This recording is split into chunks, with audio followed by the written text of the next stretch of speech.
Happy New Day, CSA. And I want to take the opportunity to wish all the mothers here and all fathers who play a motherly role a happy Mother's Day. Thank you.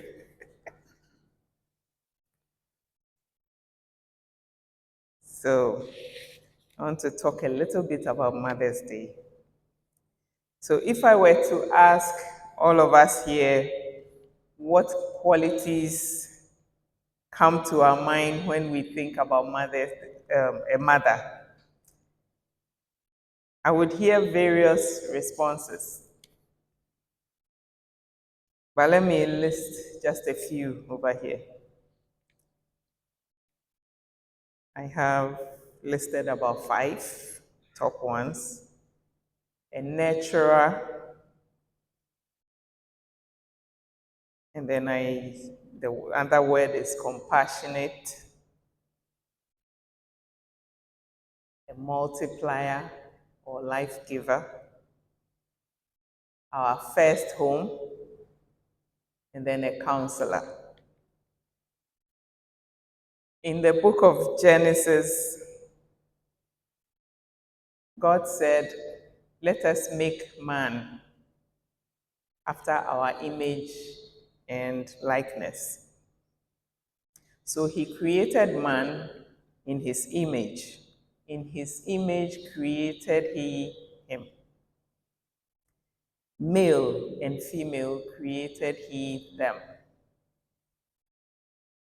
God blessed them and said unto them, "Be fruitful and multiply, and replenish the earth, and subdue it, and have dominion over the fish of the sea, the fowl of the air, and every living thing that moves upon the earth."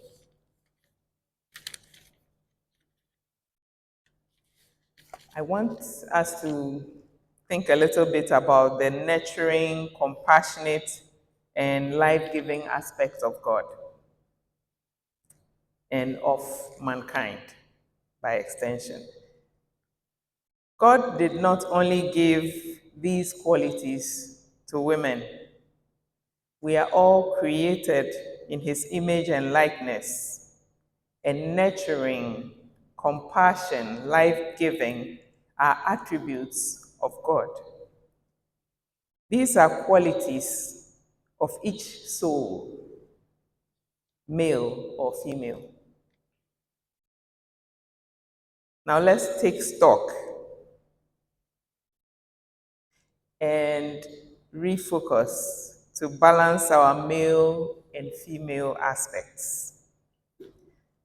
When we talk about nurturing or nurturing qualities, we are talking about discipline, care, and nourishment. When we come to this world, or when we came to this world, we were each given a human being to take care of. And who is that human being? You and me. But the question is, how much of self-discipline are we practicing on ourselves? We come here to learn at the Master's feet. How much of the principles are we practicing? Do we meditate and exercise regularly? How much time do we spend in quiet contemplation instead of scrolling, worrying, or engaging in other things or activities that distract our attention? These things can distract us from our goals and our purpose. How much care are we giving ourselves? Are we sleeping and resting enough? Are we feeding our minds and our bodies with uplifting food and uplifting thoughts and activities? Are we aligning ourselves with people who lift us up? How well are we nourishing this physical body? What kind of fuel are we powering our bodies with? Now let's come to compassion. For our purposes, I will explain it as unconditional love. That is holding ourselves with high positive regard. How kind are we to ourselves? We tend to be our own worst critics. Do we use kind words on ourselves? When we make mistakes, are we gentle on ourselves? It's amazing how we say kind words to others during their time of challenge, but we are sometimes harsh towards ourselves. Now, the last quality that I want us to look at is our life-giving aspect. You do not have to be a woman to give birth or give life. Thoughts become things. We sing here that words and thoughts have molding power. What are we giving life to or giving birth to in our lives? We are taught here that we are co-creators with God. What are we focusing our every focusing? What are we focusing on every moment? What kind of energy are we projecting every time?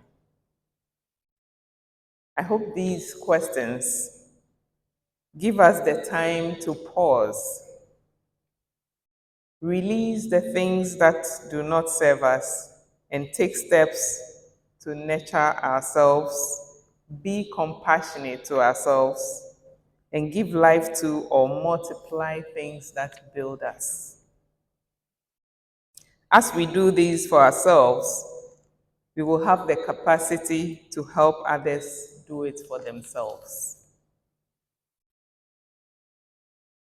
And now I'll come to my topic for the day, the power of the pause. It's been 5 months now since we all gathered here to write our goals for the year 2026. For some of us, things are going well, and we are on course to achieving our goals. For the rest of us, we are distracted by life events, and this is keeping us from achieving our goals. When I say life events, I mean the challenges that we face as human beings. It can be unemployment, loss of health, loss of a loved one, difficult relationships, be it romantic, friendly, or professional, economic hardship, transition into a new situation like a job, a marriage, birth of a child, divorce, bereavement, or whatever situation or circumstance that is preventing us from moving forward. Our minds are consumed by these events. They've become a loud noise that we cannot ignore, and we sometimes feel stuck.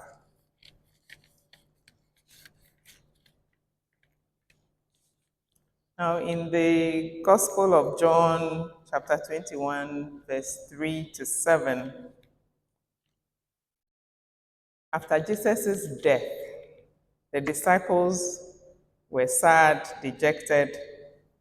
In fact, they were not prepared for the departure of their master. Well, Peter knew one thing for sure: fishing. So he told his fellow disciples he was going to fish, and they followed him to the boat. They cast their net, but caught nothing the whole night. Then in the morning, Jesus appeared at the shore and asked whether they had any food. And they told him they had caught nothing. Then he asked them to cast their net to the right side of the boat, and they will find some. And indeed, when they did, they were not able to draw the net because of the multitude of the fish. The disciples, after learning at Jesus' feet, were not fully grounded. And so when the storms of life hit, they went back to their old way of thinking and doing things. So they were casting their net to the left, using their human might.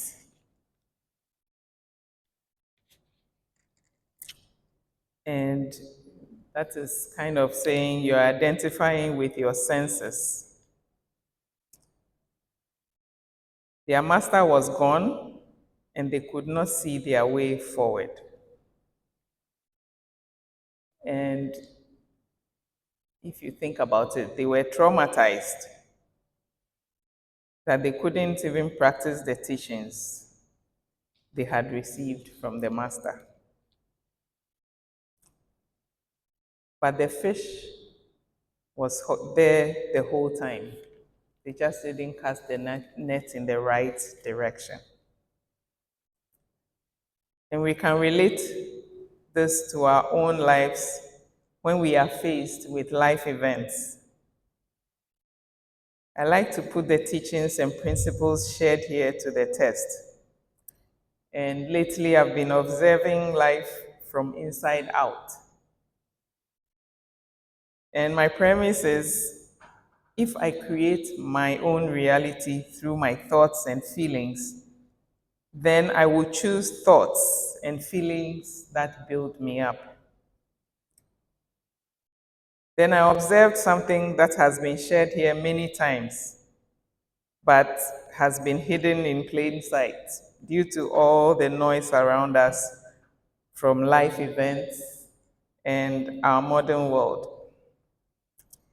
We are living in a field of energy with trillions of frequencies. It's like a sea or an ocean with waves. All of us are drops in this energy field or sea of energy. The frequencies or waves, or some of the frequencies or waves in this field that we can tune into are love, abundance, faith, courage, communion with the Creator, divine guidance, protection, wisdom, harmony, health, and vitality, wealth, creativity, prosperity, mental clarity, emotional maturity, peace, kindness. And in the same energy field, there are frequencies or waves of lack, limitation, disease, conflict, doubt, fear, doom, and gloom. A sense of separate existence from our Creator, stagnation, and the list goes on and on. But the good news is that we can choose to tune into whatever frequency we want. Here is how. Whatever thoughts we focus on are broadcast into this energy field. And just as a magnet attracts, they attract to us that which we tune into. Our mind is the net in the sea of energy. When we think of a certain thought and feel a certain way continuously, it is broadcast. That is, the net is cast wide into the sea of energy. I call this the magnified net, that is the magnet, that is cast wide. And this draws to us that which we broadcast, or that which we desire, or that which we send out into the energy field. When we focus our mind on abundance or communion with our Creator or fulfill desires, we send a signal to the energy field to draw to us the people and circumstances to make these happen. In much the same way, when we broadcast despair, lack, limitation, enviousness, anger, etc., the magnified net would draw these to us through people and circumstances. Now, here's my story. A few Sundays ago, Kwaku and I were returning home from church, and I felt like drinking some coconut water. Immediately after I thought about it, we drove past a coconut seller. Just before I noticed this person. Then we drove past another one, and then another one. But the problem was they were on the other side of the road. Then what did I do? I tuned into luck by asking, why are all the coconut sellers on the other side and not on our side of the road? Then we drove past another one on the other side. We even stopped at two places where we know coconut sellers would traditionally be stationed at, but they were not there.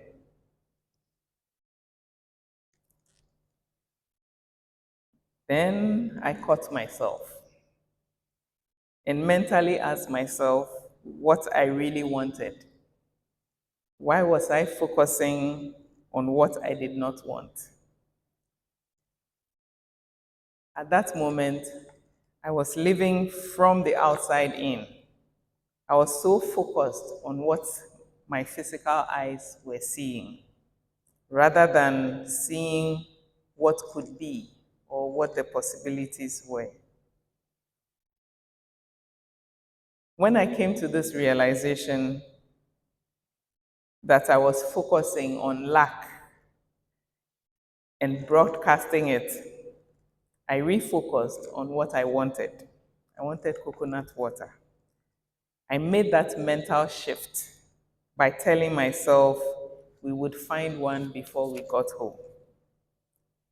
I even visualized a coconut seller with fresh coconuts in a wheelbarrow coming towards us. And indeed, just then, one coconut seller with fresh coconuts in a wheelbarrow appeared on our side of the road. Just a few meters from our house. Then I told Kwaku, Mingpaye, to wait. I'm practicing witchcraft. So I was casting my net to the left the whole time by relying on my human understanding and what my eyes were telling me. And I was getting the result in real time. But once I realized it and cast my net to the right side, I got the result I wanted or desired. Now, the key here is awareness. Awareness of who we truly are. We are spiritual beings living in a physical body.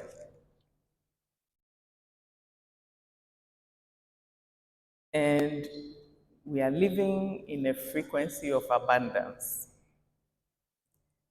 We need to be aware of ourselves as life-giving spirits made in the image and likeness of God.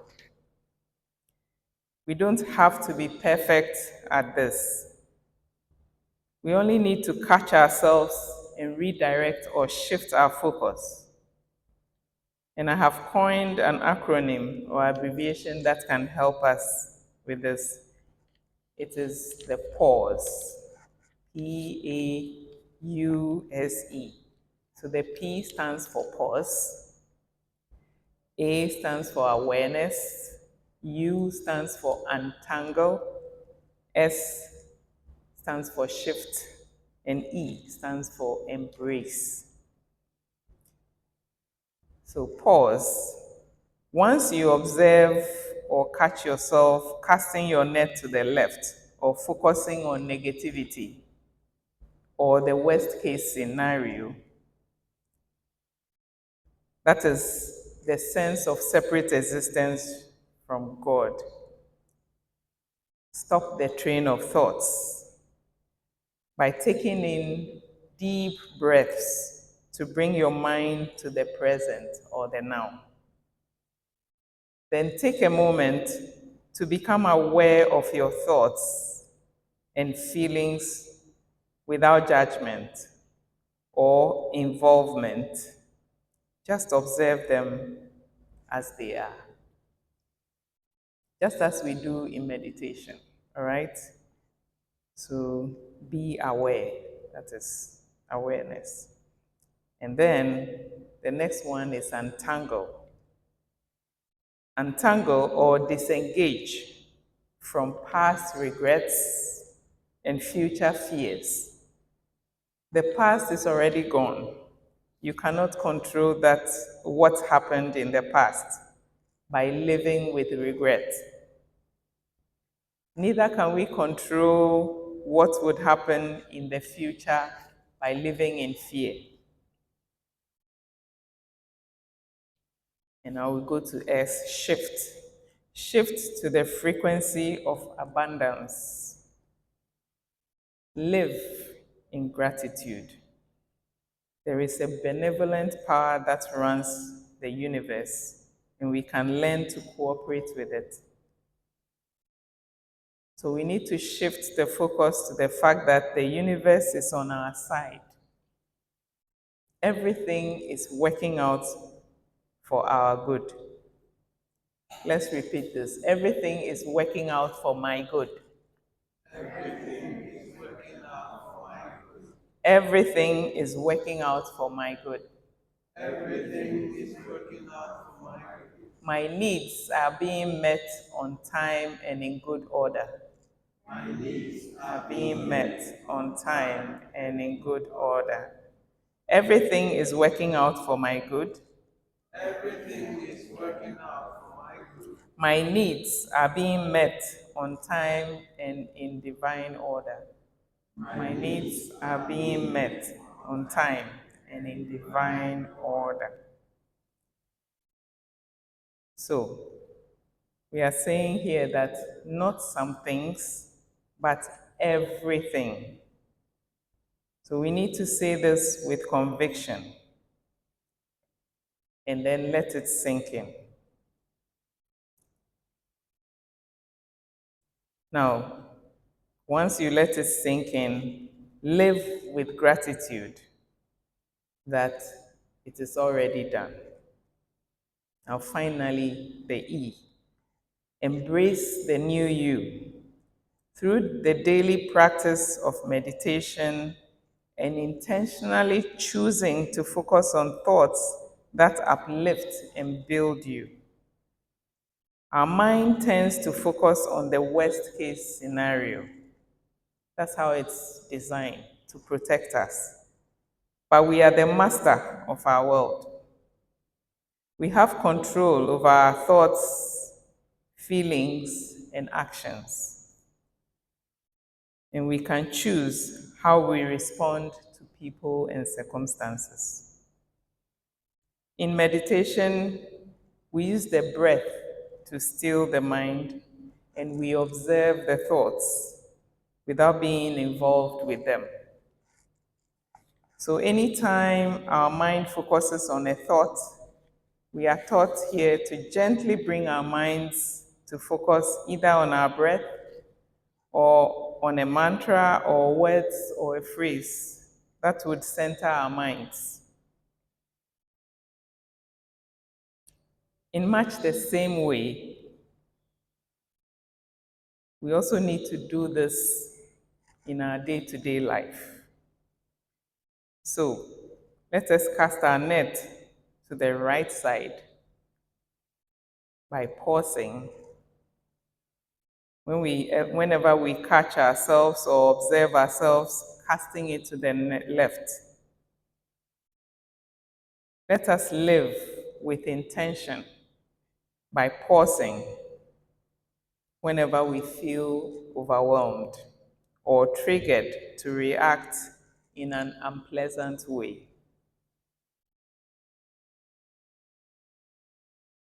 So pause and breathe.